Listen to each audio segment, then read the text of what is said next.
Hello and welcome back to our Breaking Ground Construction Leader series here on iPropertyRadio with myself, Katie Tallon. Today we're coming to you from the Nerve Centre of Capcon Engineering here in Maynooth, and I'm genuinely excited. I'm genuinely excited to be introducing my next guest, Eugene Finn, Managing Director of Capcon Engineering. Eugene, thank you so much for agreeing to sit down with me, for allowing us to take over the HQ here in Maynooth. We're so excited to learn a little more about Capcon because it's quite an industry secret. Yeah, it is. Thanks for having me. Obviously delighted to participate. Yeah, we're quietly going about our business, I'd like to think, building up our strength, and we talk to the people that need to talk to us. Basically, that's where it happens. We're involved in a lot of projects at the moment, and it's growing year on year. So we're very grateful for that. On the specialist side of delivery, we find pockets in construction that are sorely needed, and there's so few experts delivering it. Yeah. And I think Capcon is an example of that. And how that came to my attention last year was when one of your colleagues took to the main stage, or took to one of the stages at the National Construction Summit, Donncha Tobin. Yeah. And we didn't know what to expect because we weren't very familiar with the topic, and we couldn't figure out what was happening. But suddenly all of the area in front of the stage was completely crowded. You couldn't get through it. We thought there was a celebrity opening. And that's when we realised actually the industry recognised this problem before we knew about it. No, it's a real challenge for the industry. Is climate change has an impact. Rainfall intensities are increasing all the time. We've seen over the last number of years there's a huge demand in our consultancy business. We're traditionally a subcontract business.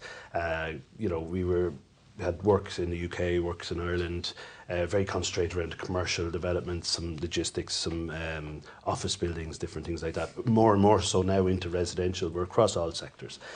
What we noticed in around the early 2020s, so 2022, was a big shift in demand and big requirement for design services. So with technology advancing and BIM and everything like that, contractors wanted to get their buildings future-proofed. They wanted to get them designed, modelled out early, and a huge source of frustration for them was when they'd everything done, all of a sudden then someone say, what are we going to do with the rainwater? How are we going to get it off the roof? How is it going to pass through the building? And where's it going to end up?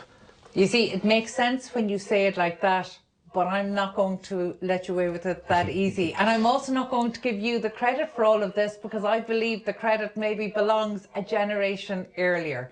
So take us back. First of all, one of the things I love about being able to sit down with construction leaders is that I have never failed to spot a pattern of entrepreneurship, having the ability to spot an opportunity, and generally that doesn't come with the first generation. So tell me a little bit about your background. So you grew up on a farm, but in an entrepreneurial family. Yeah, very much so. Yeah, we had a small farm just outside Kilcock, very close to here. My father was always self-employed, always. So as far as I can remember, he's been self-employed in the construction industry. It's even how we got into rainwater, funny enough, back in 1990, all those years ago. Out of frustration on a site one day, my father was building a house, he was opening a show house, and the gutters and downpipes weren't finished on the show house. So he rang Wavin and had a bit of a rant for himself. And at the end of the phone call, Wavin actually asked him to put a van on the road, put some people in it, and start doing gutters and downpipes. They hadn't enough people doing it, so that's exactly what he did. So how was home building being served by gutters and drain pipes back then? I think, my understanding of it is kind of 70s and 80s. A lot of builders were self-delivery. There was less subcontracting going on, so they would have gone to the hardware store and bought bits and bobs and put it together themselves. It seems again, kind of late 80s, 90s was the real shift in the market from development. So there was developers separately, there was contractors, and separately again there was subcontractors, and some of the specialists started arising from that, and that's where that was. This is the very early stages of that. When your dad was building homes, Yeah. was it generally one-off? Were they small schemes? No, he was building schemes, yeah, small schemes, and then larger schemes for others at the time, yeah. And still farming part-time? Part-time, yeah. He was home in the evening to take care of the sheep. That's the entrepreneurial side of it as well, but also spotting the opportunity. So he's already part-time farmer. Yeah, absolutely. And parent and home building, small Absolutely, developments. He gets this opportunity from Wavan. Did Yeah. he jump at it? He did. Or was yes, this just absolutely. another? Yeah, no. In 1990, he set up a company called Allenway Limited, and he got some guys in a van, and that started like that. Started at one van. I was at the time, all my summer holidays and bank holidays and Saturdays and everything were spent cleaning houses and different things like that. I was only 12, but later on that year, then I was drafted into the gutter business for my summer holidays, and that's where I remained until again holidays throughout my whole school life. I was on the gutter vans. We grew the business, or should I say, he grew the business from that to ultimately. It went through a few different iterations, but ultimately 2009, that business fell foul to the crash that was. But we were up at 30. Mobile units at that stage, 30 people, 30 crews on the road at that point. So it was quite significant. It's a really good example, though, of the right opportunity meeting with somebody who had the appetite to take it on. And so I love to think that in your school days, that's where you spent your time, because actually I think that that's a real advantage to kids. They mightn't realise it today, but actually growing up in a family business where you're forced to, you know, maybe have a little bit of awareness of other people and turn up and work and deliver. That's it, yeah. Certainly that background, again, it was always present in our lives. That background gave us work ethic, integrity, it gave us, you know, an appreciation of risk, and, you know, if you try it, you can fail, but you know what, sometimes it might pay off, and, you know. What were you like in school? I would say middle of the road at best. I certainly wasn't shooting the lights out. Are you being modest now? If I was to ask one of your teachers, no, I'd say they'd say the same. Yeah, I didn't cause trouble, but I wasn't getting any academic awards either. Surprised to hear about the not causing trouble, because every time I've met you, you've a twinkle in your eyes. I would have definitely put you into the troublemaking bracket. I'd like to think not, anyway. But so you were really just flying below the radar in school. Yes, very much so. Yeah. So the fact that you grew up in such an entrepreneurial household, that was clearly a very hard-working household. It really was, yeah. What did that make you what ambitions did that give you for your own future? Did you think you were going to automatically join the family business, or was it the opposite? You were going to do anything but? Yeah, it was the complete opposite. Okay. Now, it did give me a sense of, I didn't want to end up on cold, frosty mornings up on a roof. I'd seen too much of that in my teens. Yeah. So I finished school, I went to college, did a degree in business, very general degree in business. And even at that point, finishing my degree in business, I still wasn't sure what I wanted to do in life. I had a job lined up as a car salesman, and until I reevaluated, I was home talking to Dad. He was telling me about the different challenges and struggles he had going on in the business. And I just said, look, maybe there's something I can do there. Maybe there's something I can help in terms of bringing some processes or improvements to the business. And that's where we started. Yeah, so that was 1999.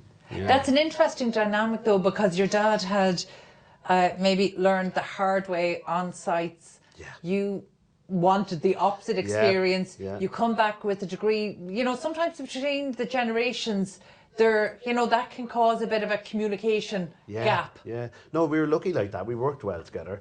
You know, and even as the years went on, as we'll say, you know, some of the stuff that I'd implemented proved out. You know, it kind of improved things a little bit.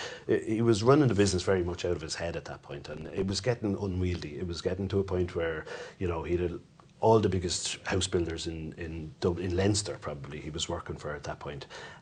So there's huge demands on his time, huge demands on his, you know, on his bandwidth.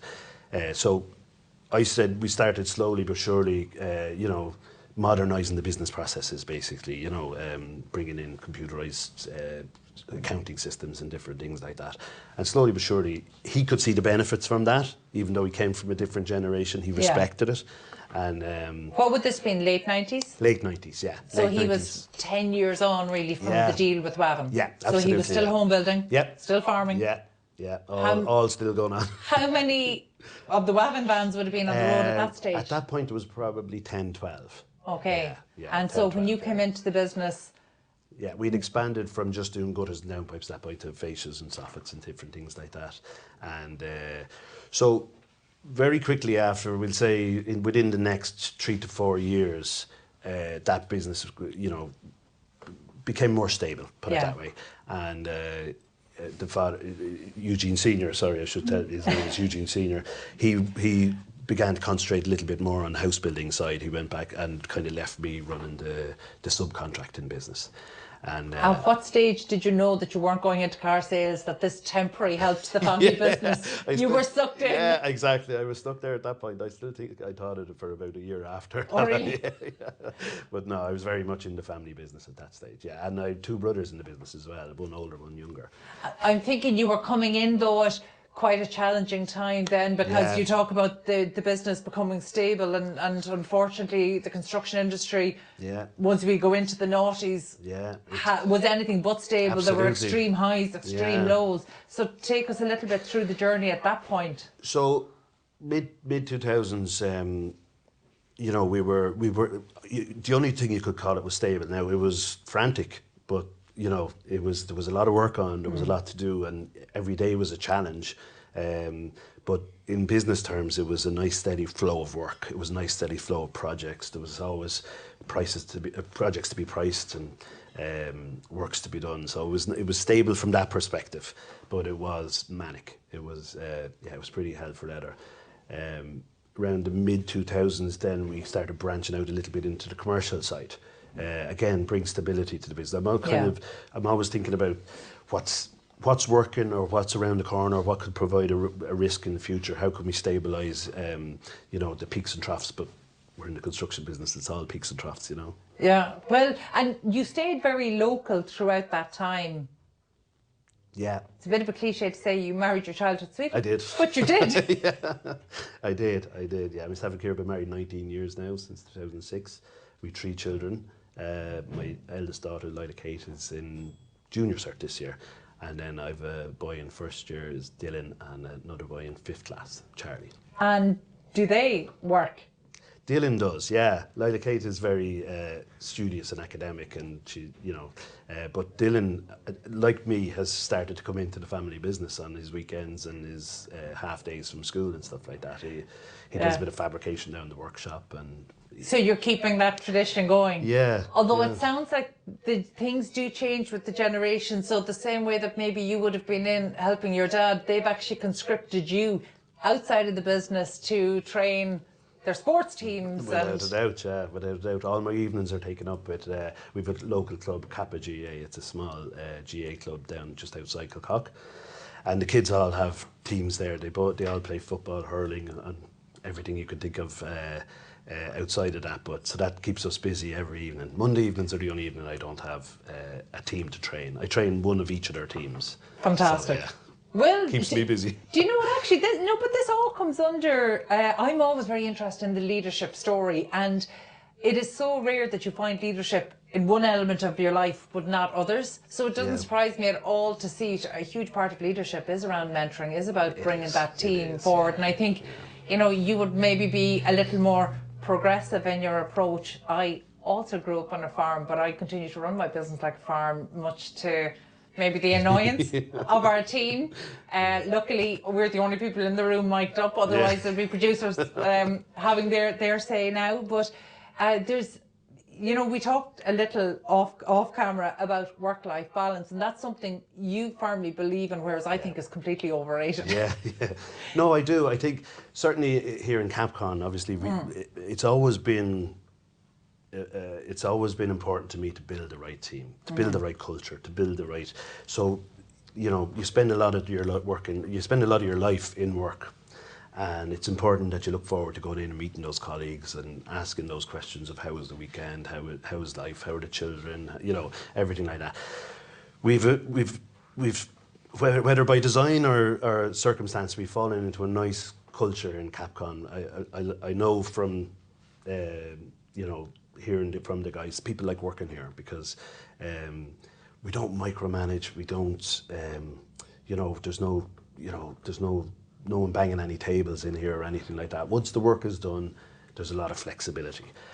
We have mothers and fathers working here. We have, you know, and again, myself, Donica and Rob, we all have young children. So there's an expectation that life throws up different issues at different times. You can't always be in the office at 8:30 or 9 o'clock. You can't always still be there at 6 o'clock in the evening. You know, there's different challenges, and it's important to me that the payoff in cultural terms and a happy staff is much greater than, we'll say, those extra hours, you know, that you get from people if you're, you know. So again, we don't encourage working from home. I think people are better developed working in the office, but there are circumstances where it's necessity, you know, and it's practical.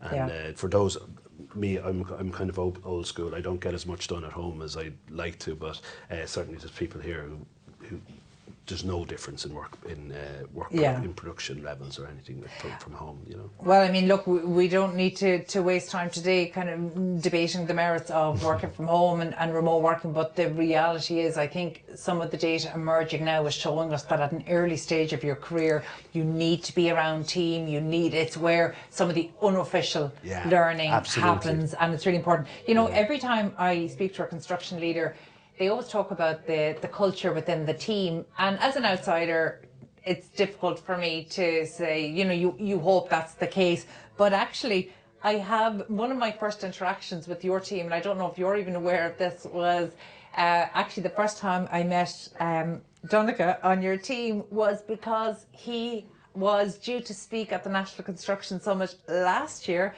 on a stage we were managing.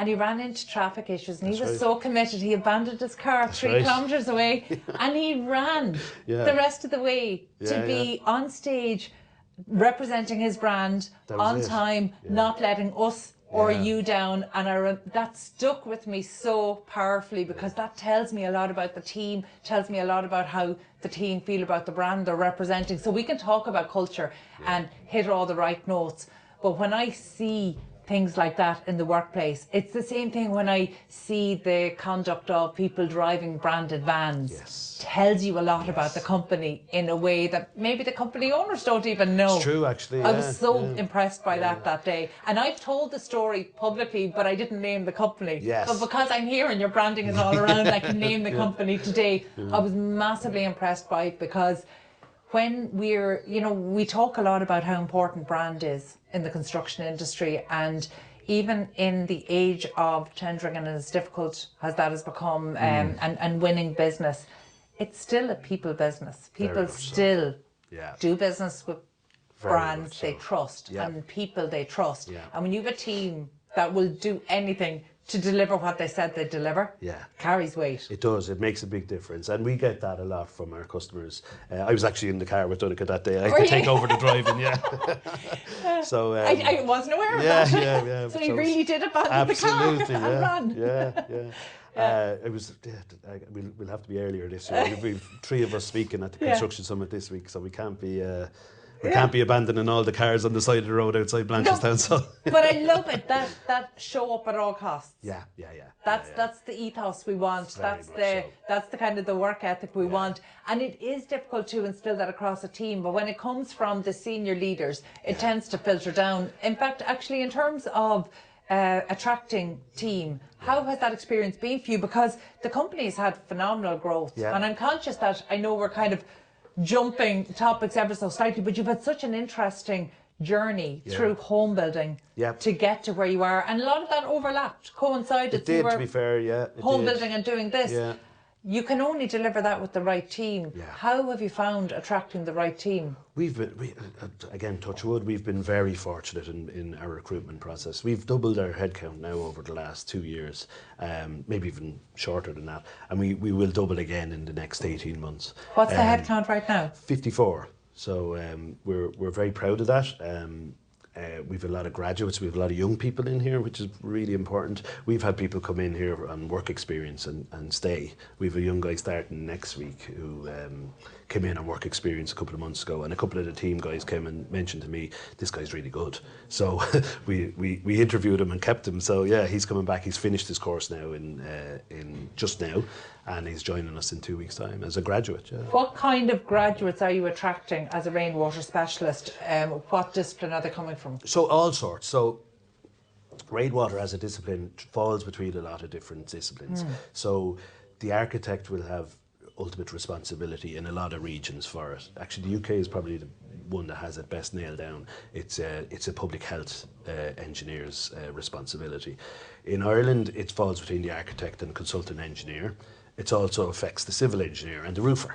So it lies in a piece that nobody wants to take ownership of, and that's where Capcon comes in. We own it, and we see it right through from original concepts right through to full installation, testing, commissioning, maintenance, the whole 9 yards. How much of this is informed? Because I mentioned there that actually over the past number of decades, you've still been home building on the side in your own capacity as well. So how much of what you've designed in the service today is informed by not just the challenges of home building, but delivering homes, building at scale has always been challenging. But over the last decade, the challenges seem of our national making, which is very frustrating. It is. Can you just explain a little bit maybe about the home building side of what you have been doing over the past decade or two? So yeah, we obviously were affected like everyone else when the crash happened, and we were in a significant amount of debt as a family. I spent a lot of my 30s working through that debt and negotiating with banks, and Ulster Bank were our main bankers. They sold the debt on obviously to different entities. We ended up negotiating with them. It worked out in the end, but it was a long drawn out process. It was really long. We ended up refinancing buying all our land back and got back into the house building business again. What year did you get back into the house building? I've got to say 2016, 17. And basically we wanted to finish what we started. You were almost a decade out, or 8 years out at that stage. We were, How have you found the experience since? Different set of challenges, but for me, a more impossible set of challenges, in my opinion. And I could, like, as bad as things were back pre-crash, the banks were, a partner in the business, if you know what I mean. It was more like a business. What's happened since is with the specialist lenders and everything like that, absolutely doing a phenomenal job. They have a real place in the market and everything like that. But they come up short, or smaller developers like us certainly will find it very difficult to survive in a market. It's a market made for big players, and with all the different parts of the puzzle, makes it very difficult to participate in the market. We ultimately have left the business again over planning issues. We were finishing out a project, and it had been extended previously and wasn't permitted to be extended again, and obviously our funders withdrew support at that point. Thankfully we had we had a business to go into, and a business that was expanding rapidly, so it took up all our time and that type of thing. But can we unpack that a little more, because I feel like what you're describing now is something that home builders of lots of sizes are experiencing, typically in the Greater Dublin area, because that's where most of the home builders are, but actually regionally it's locking people out. So can you take us through, what you talked about there in terms of planning, like specifically what made you make the decision to get out of home building? So ultimately we had 12 planning applications refused in a row on residential land, zoned land. We weren't taking a punt on land that wasn't zoned. It was very, very trying time, and most of those planning applications were in response to a previous refusal where we attended all the points that were raised and answered all the queries that were raised and everything like that. Just found it very frustrating. And even on the lands that we did have planning, the incident I mentioned there where it wasn't extended because of we had tried different planning options on those lands as well, and lack of utilities was the issue, the blocking that. So for me, that's why I say it's a whole set of other problems that in a lot of ways, you know, there's a lot of barriers to progress, and that being utilities. You know, you or I can't affect the provision of utilities. Planning, it's ultimately it's broken. When, you know, originally our population stats were based on wrong data. They haven't fixed that yet. Yeah. I think the planning reform that's happening probably doesn't go far enough. I think the country needs a reset in planning terms. I think it really needs strong leadership to basically say, like, again, people talk about NIMBYism and objections and all these different things. There's obviously outliers and all of that. That, you know, there's wrong going on there too. But generally, people, as Dave McWilliams say, they're well-meaning. Yeah. You know, there's nobody means to stop and halt progress, and I think that needs to be recognised at government level, whereby we need to. I'd go so far as to say, you know, I don't know, stop objections on public infrastructure, for example, Yeah. or certainly curtail them for, you know. Well, we have seen an ability to do that by the designating of data centres Yes. into specialist Yes. infrastructure. Yeah. And there's an argument to be said that we need a certain amount of that in terms of renewables Yeah. and clean energy. We've proven as a country on the world stage that we build very well. We're like the data centre market that you just mentioned is absolutely dominated by Irish companies. Irish designers, Irish engineers, Irish contractors, Irish subcontractors, specialist contractors. They're all being delivered across Europe and beyond by Irish contractors. We can build, and we can build at scale, and we can build very efficiently. It's the barriers in country that stop us doing that, and I think it needs to be recognised as an emergency before it gets too far down the road. I think the data centre is a really interesting story because you talk about that Irish expertise, and that Irish expertise can so rarely be applied in Ireland. Yeah, because of the moratorium we've had on delivering data centres. So, I tend to agree with you in terms of a reset, and you're right in terms of the new Planning Act. You know, the reality is it doesn't go far enough. We were promised a radical overhaul. That was the language used. Yeah. We didn't get that. And then what we did get, not only did it take 5 years, and now we're at the start of an implementation plan that's going to take somewhere between 18 and 24 months. So nothing is happening fast. And I'm conscious that at the time you and I are sitting down having this conversation, we're still within that critical 100 days of government. Yeah. So because you have had very recent experience in home building and the challenges of the infrastructure, you are involved in specialist sectors, including data centres, and you're probably you're an example of what within Property District we would certainly describe as a cautionary tale to government, as in, if we're not able to deliver on home soil, this expertise is all going to be exported. Absolutely. And you are exporting. We are exporting expertise. So where does that leave us? What confidence do you have in the current government? I do have confidence in the current government. I do, to be fair, to the players that are in there, to the guys. I think it's the structures around them, and unless they're strong enough to bend and break those structures, it's very hard watch the last few weeks where they're arguing over speaking time in the Dáil, over 8 minutes of opposition speaking time. I find that very frustrating. We have bigger issues going on, and there is a responsibility, not just on government but on opposition, to say, okay guys, we need to solve a problem here. We need to work together to solve it. There's a huge issue. In Capcon, we've recognised this going back maybe 3-4 years ago. We started to notice that architects and engineers were engaging us a little bit earlier and earlier for conceptual solutions and design and on projects and things like that. And it was actually Donegal came to me and said, I think there might be something in this. I think there might be an actual business in the consultancy side itself, but it'll only be in high-end projects, very high-tech projects, and high scale, large scale projects. So that'll bring us, abroad, obviously. So can we just pause there for a second to unpack the early engagement? Because every time I speak to anybody doing anything particularly innovative, particularly on the design side, the key is always that early engagement piece, so important, which is so difficult to deliver and so difficult to achieve. Yeah. So I'm not surprised that's what you want. I'm not surprised that's where you get the best results. But that came to you at a much earlier stage maybe than other businesses might have experienced. Yeah. Can you track how that happened? How did you get that early engagement piece? So I think its origins might be in the introduction of BCAR. building control regulations. It put an extra responsibility on those providing design into construction projects in Ireland. And it was that made us look around and say, we accepted the design responsibility. We've carried professional indemnity insurance since inception, since we started the business 15 years ago.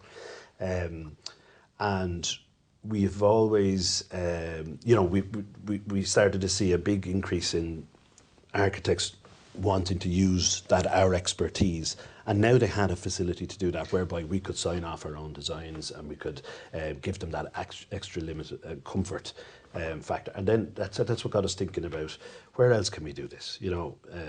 That coupled with a fear, going back to our earlier point about the sustainability of the Irish market. Again, if we're concentrating only on large-scale projects, I think it's widely known in Ireland that we're not great at delivering large-scale projects for all the reasons we discussed. We said our future lies not just in Ireland but outside of Ireland. We're very, very fortunate to have the calibre of design teams in Ireland, and the fact that Ireland's business model in FDI brings, for now at least, brings the large American and international players to Ireland to headquarter here. It means they use the Irish contractors and designers when they want to go further afield. How vulnerable do you feel this particular week? No, we're coming to what the US presidency has termed Freedom Day. Freedom Day, yeah. Freedom Tariff Day. How are you feeling about that? It'll be interesting, to say the least. It'll be interesting to play out. Now, I've always come from the position of control the controllables. Our controllables are very much what we do here. And I also harbour the hope, maybe it's a bit too naive, but that it'll take so long to reverse what's in Ireland. Trump will be long gone, and I don't think it's a structural policy internationally. I don't think it's a policy that any subsequent presidents will be looking to implement. So, I don't know. I heard this morning say, at the very least, it would take 5 years to re-establish the IP and the factories and things like that in the US. And there's no guarantee of workforce in the US. So, I don't know. Yeah. I don't know. It's an interesting. It is very interesting. Yeah. And to be fair, your sentiments echo that of people operating within the sector, which gives us a little bit of confidence that they understand they're dealing with a workforce with 30 to 40 years of generational experience there. And I would have more concern about what we control in country. For example, we got a purchase order from a very significant international client. Obviously, I'm NDA'd and I can't say who, for a large pharma campus just outside Rome in Italy. And I know that project was originally planned for Ireland. So that's very disappointing. It's not disappointing for me, obviously we get to work anyway, but as a country that's very disappointing. Yeah. Well, I've come from Galway this morning driving through Athenry, so I see Dexcom now almost filling out the site that was supposed to be a data centre that ended up in Denmark. So unfortunately the consequences of us getting policy wrong, it can be, you talked about the structural issues in Ireland that are causing challenges, and actually this weekend I was reading a book called The One Thing, and it was I think it should be mandatory reading for all entrepreneurs who tend to take a bit of a scattergun approach before focusing. But I respect you control the controllables as you can as a business owner, but looking at the structures that are slowing down the delivery, if there was one thing that could be done, do you feel, what would be the one thing, what's the one lever the current government could pull that could start to see an immediate improvement? I would say, a little bit like the UK have designated data centres as critical infrastructure, I think we should identify critical infrastructure in Ireland and just go deliver it. Just deliver it. Sometimes cut through the red tape and... the state sees itself as I don't want to see what we would refer to as blockages in the system, but certainly making sure that people colour within the lines. But sometimes I think actually what's needed is for them to get out of the way of the people who are genuinely expert in delivering as well. But I appreciate there's a balance to be struck. Let's look outside of Ireland, because right now Capcon, considering that the business is only in its 15th year, so 15 years is relatively short period of time, even though it's backed with kind of decades of experience. You've delivered projects in 12 countries. Yeah. And I know country 13 and 14 are already in your sights. Currently being negotiated, yeah. How have you been able to navigate that journey? Because there will be people listening in here that have a similar ambition, but it can be difficult to know where to start. And, you know, you talk about data centres, but actually that can be a notoriously difficult sector to break into as a provider. Absolutely, yeah, no question. So it was important for us, like I say, I go back a little bit to where this all started. In 2022, we entered, three of us enter the Eurozone programme with Enterprise Ireland. And honestly, that really opened our mind to enter new markets. It brought us to, we did a semester in Berlin, we did another one in Milan, we had the best business schools, lectures from the best business schools. We still talk about them today. I thought it was a phenomenal programme. Now, it wasn't an exact fit for what Capcon did, as in, it was a program that helped you design a business model or a use case, a case for entering a market. We used Belgium as our market. We still haven't carried out a project in Belgium all these years on, but we carried out projects in 12 other countries, you know. What we found from that program was that we would follow the project and more specifically the customer. So the customer relationship was hugely important to us. And if you follow that logic, your people are the most important piece for you in the growth story. So we've concentrated on developing our people. And in developing our people, those guys were confident enough then to deal with projects in many different countries at different times. A couple of things about Capcon, uniquely enough, is we don't have a huge capital outlay. We don't need to go into a country and set up a factory and you know, all the expense that would go with that. What we typically do is we chase projects, and we've been lucky enough to really, really bring in some high-end project. We're working on a huge airport in Southeast Asia at the minute, excuse me, and it's probably one of the largest construction projects in the world at the moment. And was that for one of your existing clients? No, it was a new client actually, and they specifically wanted a rainwater drainage consultancy.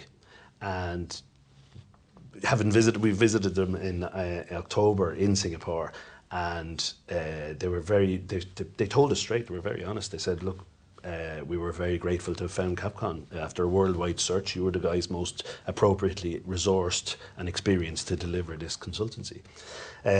We've projects on in Malaysia, data centre projects. We hope to expand on them. That customer is currently expanding very aggressively across Southeast Asia. And again, we win the first project, do it well, deliver it well, develop the relationship with the customer, and then follow them on their journey. But like I say, in real terms, all the design work is done here in Maynooth, and we rely heavily then on delivery partners in country. We wouldn't be competitive on installing pipe in different countries. So we have a really, really strong partner in Southeast Asia. We've another one in the Middle East. We've one in Germany. And these guys have worked with us. They've for a long time now. They've quality installations. They've got good resources. They're in the country. We stick to what we know best, and that's the technical elements and the design elements of the building. Eugene, I'm conscious that you have had decades of experience running a business, growing a business, and you had the head start of doing it as a child labourer as well. But scaling a business where you're exporting professional expertise, does that, like, where are the vulnerabilities in that? So how can you scale up your team to deliver projects at that level on demand? Yeah, you know what, we're very, very lucky, as in the volume of projects we have. We're a lot of our projects are short and small engagements, which is great because you build up a kind of resilience. You're coming across different challenges in every different project that you take on. So the guys could be dealing with 3-4 different projects in a given day for the live projects. So Capcon has a full service business throughout Ireland and the UK. in the rest of the world, in Northern Europe and Asia, it's design consultancy with support partners. That's basically what how we're structured. So the guys could we've a strong design team out there. There's 5 guys in it, another one starting in the next week. And like I say, they come across every different type of challenge every day almost, So it gives us great comfort that once they're working on specific projects, they can always refer back to what they had before, what they've come across before, and then they always have Donica, Robert or I as support there in the background as well. As your reputation for expertise in this really quite niche area of delivery, how is that impacting when you're looking at teams? So at a graduate level for sure, but also at a senior level as well. Yeah, like I say, it's really important to us that we're very proud of the fact that a lot of our staff have been with us since almost the start. We've probably 50% of our team have been with us more than 10 years, and we're only 15 years old. Yeah. So that speaks volumes for me in terms of what they feel about here and the challenges they get and how interesting the work is, and that helps us attract others in then.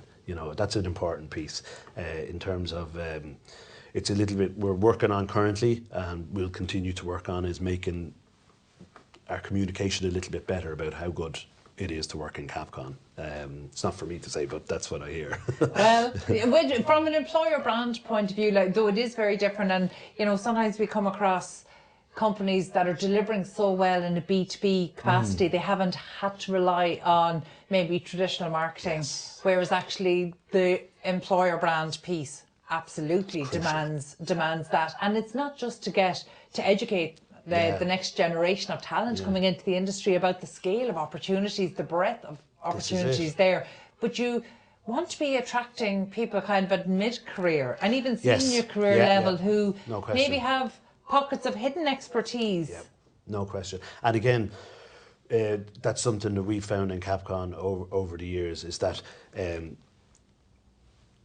I don't say completely uniquely, but construction doesn't always sell itself very well. I would go so far as to say construction is a very poor advocate for itself. Yeah, we've always valued marketing. Really valued it, because it allows us get our message out, and again, maybe that's the reason, or the surprise. It's not a surprise then that we get inquiries from the far side of the world to Capcon. We work hard on that marketing message. Yeah. We haven't always worked hard on the talent acquisition messaging, and that's something that we intend to work on concurrently. And to be able to scale to meet the demands of projects internationally. I know you mentioned there that the company has doubled its headcount over the last less than 2 years, and you're on track to do the same in the next 18 months. Yeah. But you need a pipeline of talent. We do. Where is that going to come from? Again, in country, we're looking at, again, our detailed plan is to grow the UK business to the same size as the Irish business in the short term. That's on track at the moment. Again, we can manage what comes in European high tech, like pharma, advanced manufacturing, data centres. For the rest of Europe, we can handle that here with what we have, and the same in Asia. Time zones are a bit of a challenge, but we get over those too. Our next step is the US. So we feel there's a big opportunity for us in the US, and that's a whole other ball game now in terms of staffing and recruitment and everything like that. So these are things we're looking at constantly and working on daily, and it's an important one for us to get the messaging right. Well, I'm conscious that, again, Capcon is in its 15th year, which is not a huge amount of time, despite the fact being backed by a lot of expertise and intergenerational support that you have. As you mentioned, your father was outside working as we walked in. Absolutely. So you have the benefit of that, which is exactly what's needed to scale. But 15 years isn't a huge amount of time. What's the growth ambition for Capcon? Like, what do you see the future ambitions being? Yeah, I get surprised, kind of, you reflect on the business at the end of a year or whatever like that, and you think, right, okay, I think we could hit this. I think we could hit this number of people and this number in revenues, And then the next project comes in and say, oh, I never really thought about that. That's a market I hadn't considered. It's a sector that wasn't really jumping out at me. Honestly, there's a lot of headroom to go in Capcon yet. There's a huge amount we've planned, and there's a huge amount that we feel is coming down the track. Yeah. You know, one of the things that we didn't touch on, but I think it's worth pointing out before we finish, is, you know, we talked about your dad having the, I suppose, situational awareness to know an opportunity when he heard it. The apple doesn't fall far from the tree. Are you at this point able to credit some of the inspiration back to your dad as to, you know, when you were looking at and exploring, you know, is there demand for a wastewater specialist? You know, you took a very similar path. I did, to be fair. Again, it happened with a phone call from a client that had asked me in 2005, would I be interested in quoting a job for siphonic drainage? And I said, of course I will. No problem. We do that all the time.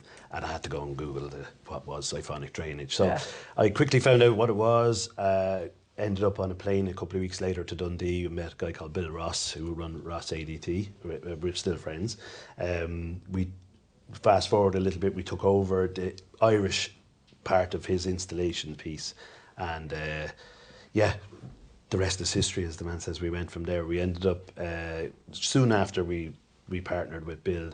He decided to concentrate more on manufacturing rather than installation. So we ended up buying the contents of his factory, and that arrived to the farm in 12 articulated trucks early one morning. So that was fun. Yeah. So how do you keep that entrepreneurial spirit within your team, whether you call it entrepreneurship or entrepreneurship? How do you keep that, so that kind of situational awareness where you're on a project on the ground, you're hearing the challenges of maybe the client or the client's wider supply chain? Yeah.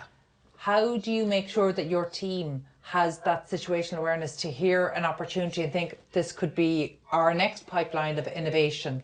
Yeah. Is that something you think about? Our management team would be very aware, and again, we would regularly have these conversations and listen to the market. What is the market telling us? What do they need? Where do we what's the next challenge? What's the next piece that needs addressing?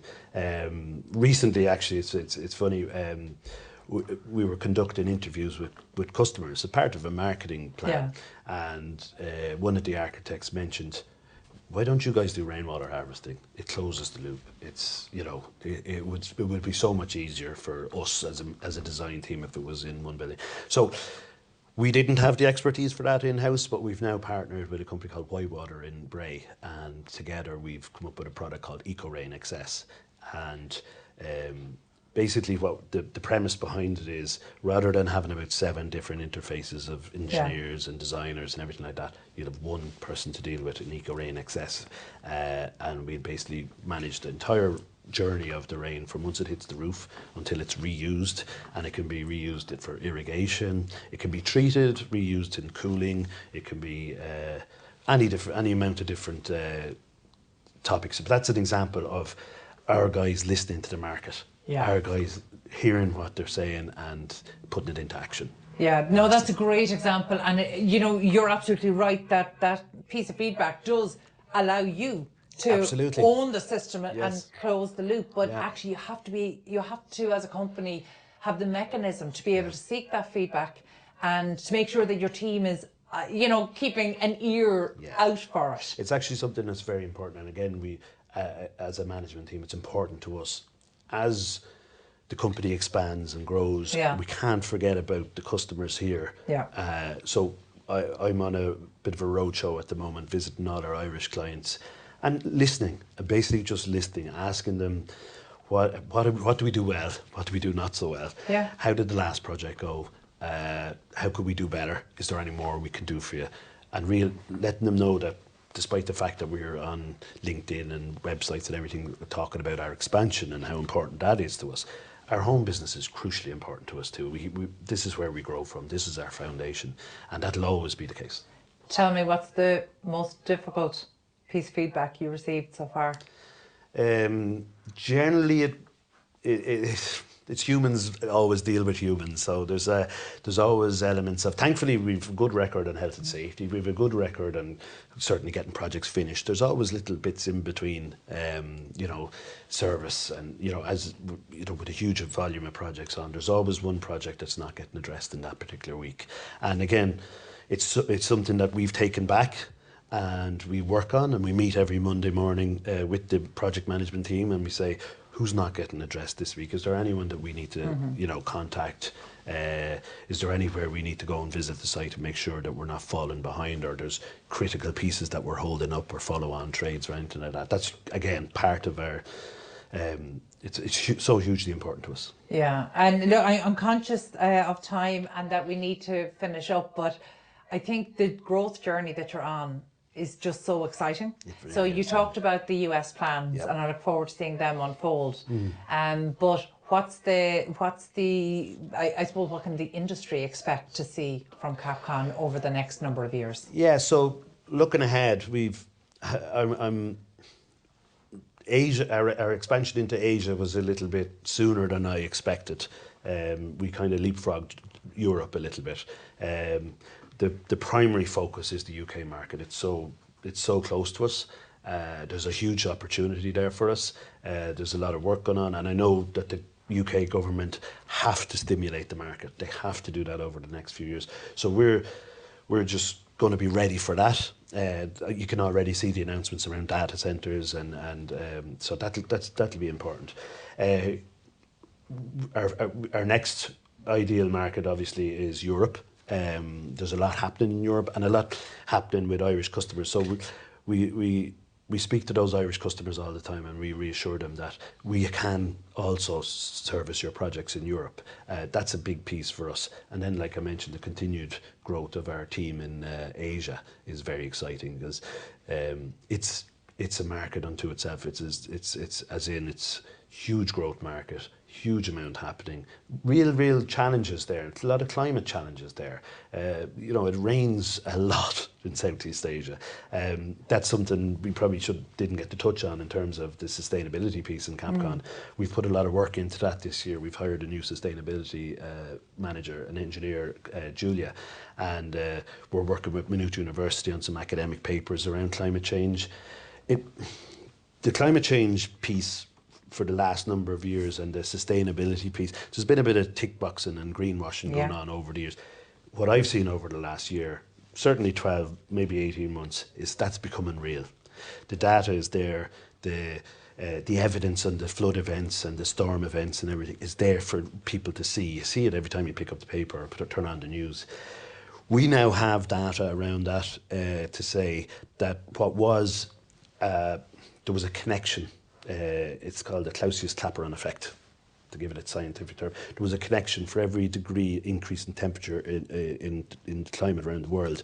There was a fixed amount that was expected for the rainfall intensity to increase. That now has increased exponentially. They've decoupled completely from that relationship.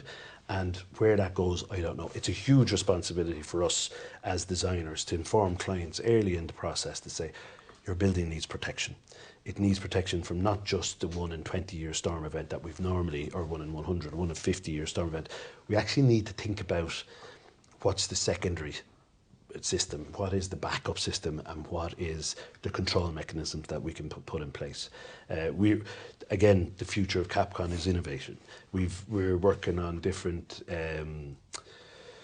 innovations around outlets and control and different things like that. We're working on data collection around rainfall. Is there any connection between data, temperature and storm events? Is there anything that we could be collecting? Because again, we're at the forefront. We're where nature meets the buildings, if you like. You know, we feel a responsibility there that if there's something we can develop that will inform municipalities, government, that something is not right, and we need to look at this a little bit further. That's, again, there's a huge amount of that in Capcon's future. I am so delighted that you called out maybe some of the less than scientific based commentary around sustainability over the last number of years. That's across all industries, but the construction industry is not immune to that. And over the last 2 to 3 years particularly, we've seen a huge increase in recording and reporting. So we're seeing a more evidence-based approach, which is entirely changing the conversation, and it's something that we want. You mentioned one of the engineers on your team, Julia. I understand actually she will be speaking and contributing to the National Construction Summit. She will. She's on a panel on Wednesday afternoon. Yeah, I think it's a panel on sustainability, to be fair.